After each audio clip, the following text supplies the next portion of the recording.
Sadyatra Vishnam Bhavati Ekanidam Tasmin Nidam Samcha Vaicha Iti Sarvam Saota Protacha Vibhu Prajasu.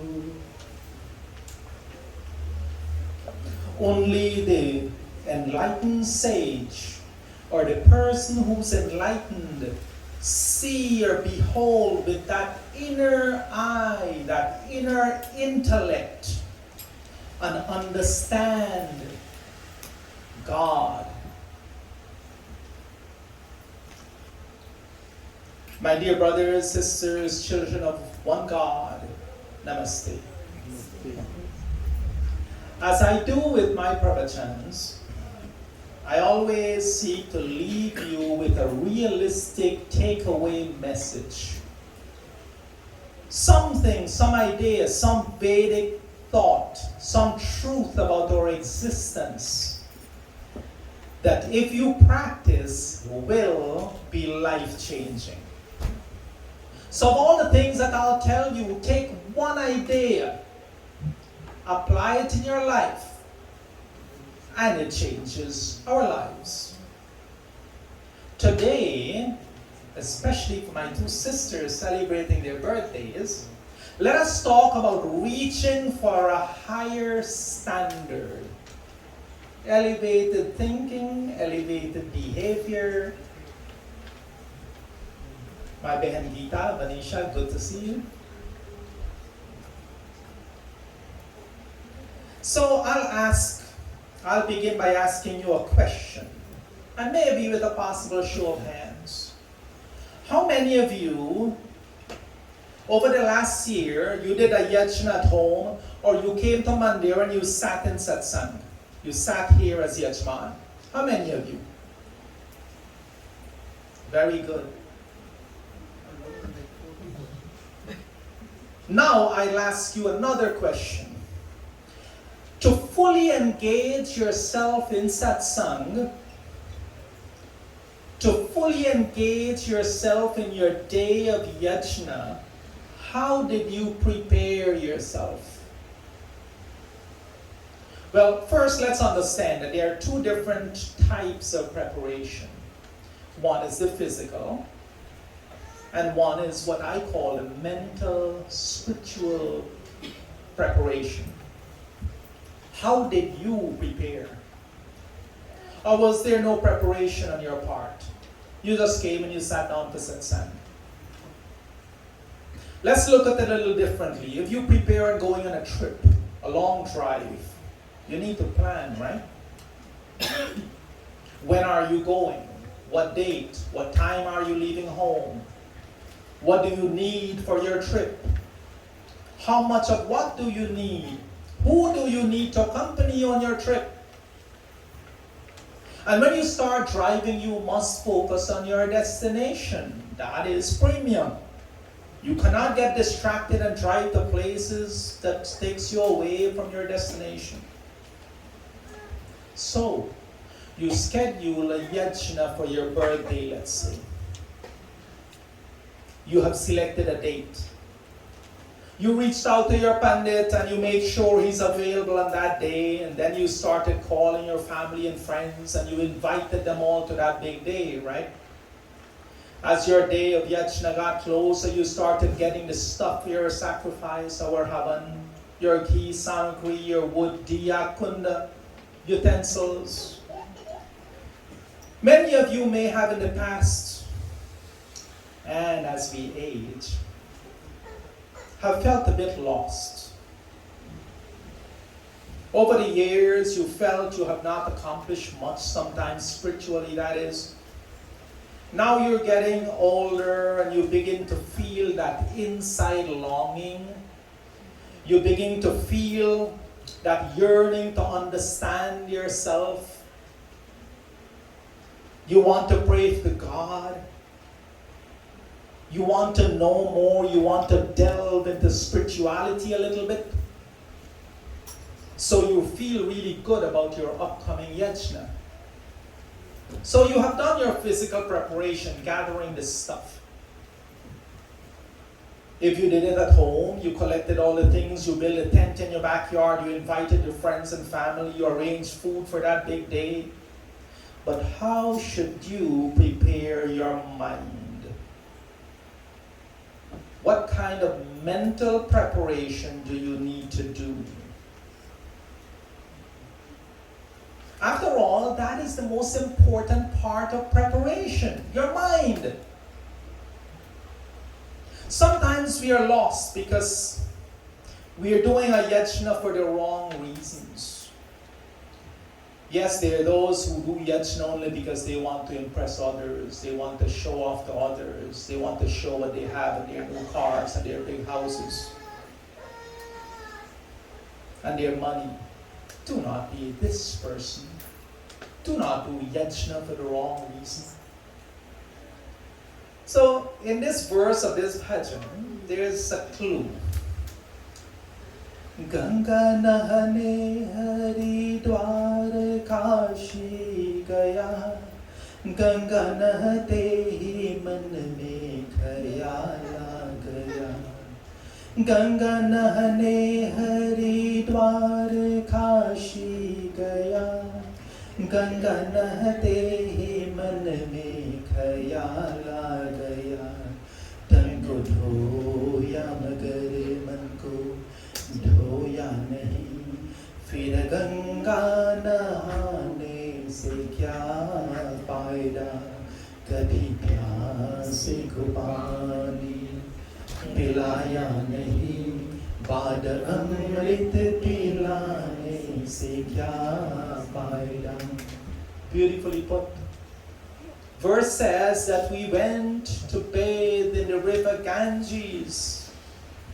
While I was bathing in the river Ganges, I suddenly had a thought. I bathed and washed my body, trying to purify the body, but I have not focused on washing my mind and my soul. Then what is the benefit of bathing in the river Ganges? Beautifully put. Very good point, right? So, I don't often talk about myself, but today I'll use myself because I cannot and do not want to offend others. I'll use myself as a measuring standard. You see, I'm a pandit in this beautiful mandir of ours. I'm a Purohit of Dara Samaj. I'm licensed by Arya Pratinidhi Sabha to conduct services and sanskars and weddings. But the first and most important requirement of being a pandit is one of character. I might have all the knowledge in the world, but if I do not have the right character, then I should not be sitting here doing this. One of character. There is no other option but that. There is no other way. As your Purohit, I must practice universal love. I must love all of God's creatures. And when I say I love each one of you like my own family and brother and sister, I really mean that. Because I must practice universal love before I come here and tell you to practice universal love. I must love all equally. To love you and love all of God's creatures with a balanced state of mind, I must be a vegetarian. I cannot be eating God's creatures. I cannot be eating meat and fish and eggs. And of course, if someone else kills my food for me, it does not free me from the sin of killing. I should be practicing ahimsa to its best. Oftentimes I've joked, Auntie Sham, I've joked. I've said that you cannot tell God you love Him and you go and eat His children. It doesn't work like that. I must show kindness and compassion and love and tolerance and patience and empathy and sympathy to all of God's creatures, not selectively, not just to my family. If I select who I show my love to, then by Brahm, that is selfish love. It's not love, it's selfishness. At no point in time should any one of you ever hear me making bad, negative comments about anyone else. You should never hear me saying negative things and gossip. That will not be lead by example. There should be no hate, no dislike, no jealousy, no greed in me. I must be a person of integrity. I must be truthful, honest, trustworthy, and trusting. As your Purohit, I must be simple, humble, and exemplary. There is no other way. And because of this, I am not in competition with anyone else. I should not need praise.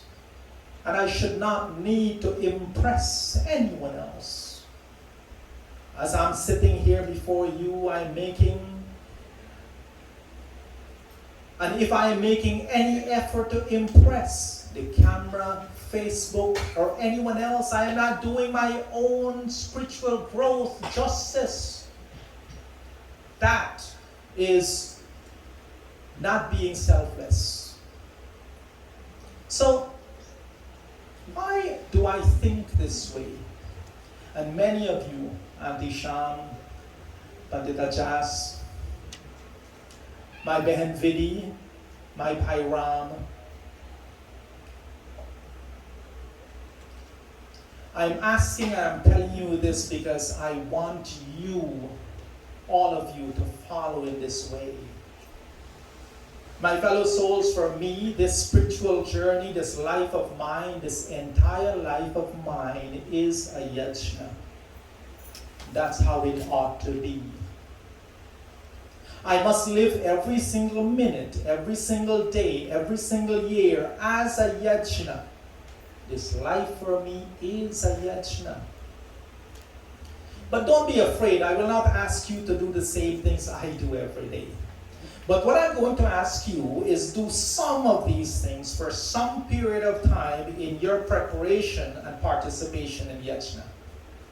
If you know that you will be sitting here as a Yajmaan, I'll ask that you do not eat fish and meat and eggs for 3 days before. At least. Or test yourself. Say, I won't do that for a week. If you know that you've scheduled your Yajna at home, be vegetarian for a week. Challenge yourself for change and for growth. Or at least try your best to abstain and avoid those things which does not bring you peace of mind. In preparation for your Yajna, you want to be in a peaceful state of mind. Do not involve in gossip. Do not do drugs and alcohol. Focus on being loving and kind and gentle and tolerant and compassionate to everybody else. Do all of this in preparation for your own yajna. Right, Helena?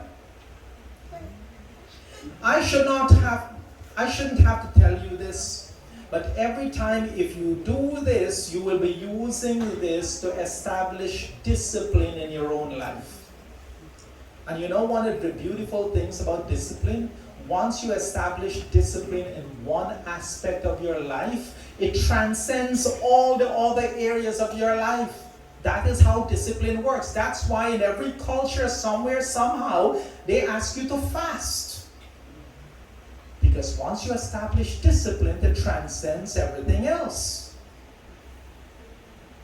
So you schedule this religious celebration, you're celebrating something, and you're sitting here on Sunday morning, and if you're going to do this, then please do it well. My philosophy, if you're going to do something, either do it well, give it 100%, do it to the best of your ability, or don't even bother. If you're not going to do it to the best of your ability, don't bother. Don't do it halfway. This is the only way forward. Any other way is taking 3 steps back and 2 forwards. If you want true spiritual growth, if you want your tomorrow to be better than today, if you want next week that you're at a higher realm of elevated spiritual thinking, begin by practicing your preparation for Yajna. What I'm telling you is not new. It's something that has been practiced by our parents in Guyana and other countries for generations, for hundreds of years. But somehow we've lost this so important part of our preparation for Yajna. Please, that's one of the things we should not lose. This discipline and preparation for Yajna. Do you remember in the past when your parents, your grandparents used to tell you that you cannot eat fish and meat and eggs for a week or weeks before Yajna?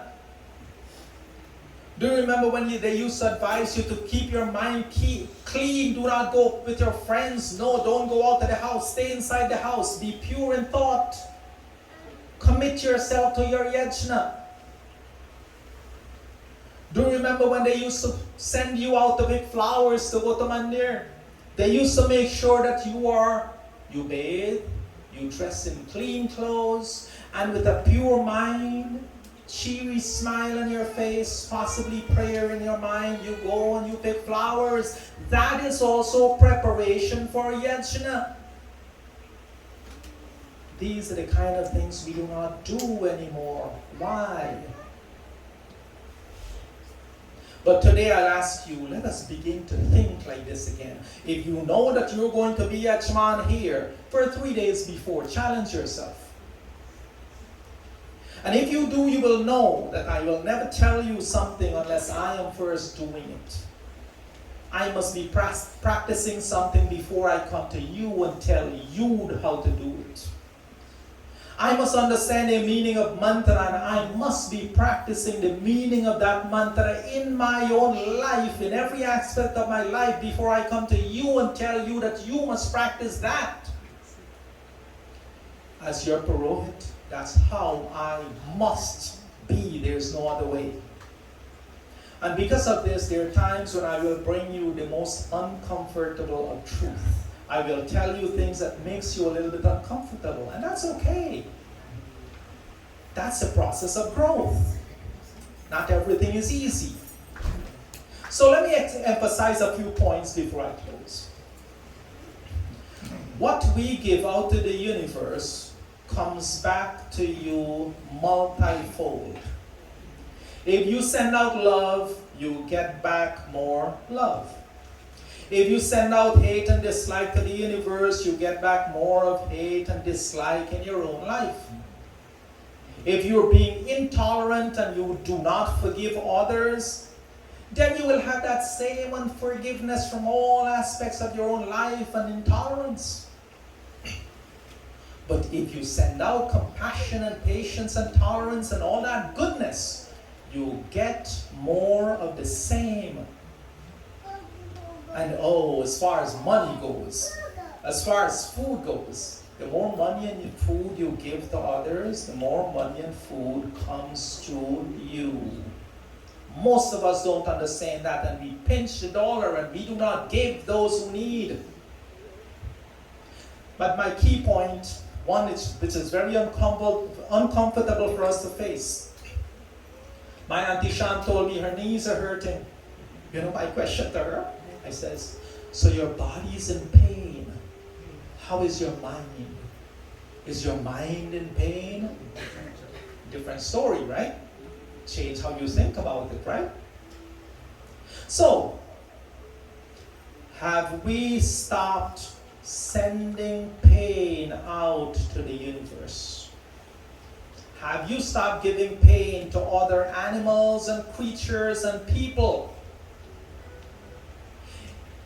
We must stop inflicting pains on other creatures of God, because if you stop giving pain to others, and I won't elaborate on that, the pain in your life becomes less. My mothers, fathers, my dear sisters and brothers, my two sisters, Savitri and Roxanne, celebrating your birthday today, I ask you to seriously think about this. Do your best to stop giving pain and sadness to anyone else and any other animal in your life. And then the universe, you will see the universe sending only goodness in your own life. Again, a reminder, if someone else kills your food for you, it does not free you from the sin of killing. We should all be practicing ahimsa at its best, in thought, in words, and in deeds. As I close today, I ask, make your own life a yajna. Let your own life be a continuous daily yajna. And I'll ask you, how serious are you about your yajna? How do you prepare for your yajna? Happy birthday to my two sisters. I wish and I pray that you continue in that path, that tomorrow your tomorrows are always at a higher level in thinking and otherwise than you are today. Thank you all for being such a patient, kind, and attentive audience. Om Purnamada Purnamidam Purnata Purnamudachyate Purnasya Purnamadaya Purnamevavashishyate. With love and humility in my heart, namaste to each and every one of you. Om Shanti, Shanti, Shanti. Fervent hand for a beautiful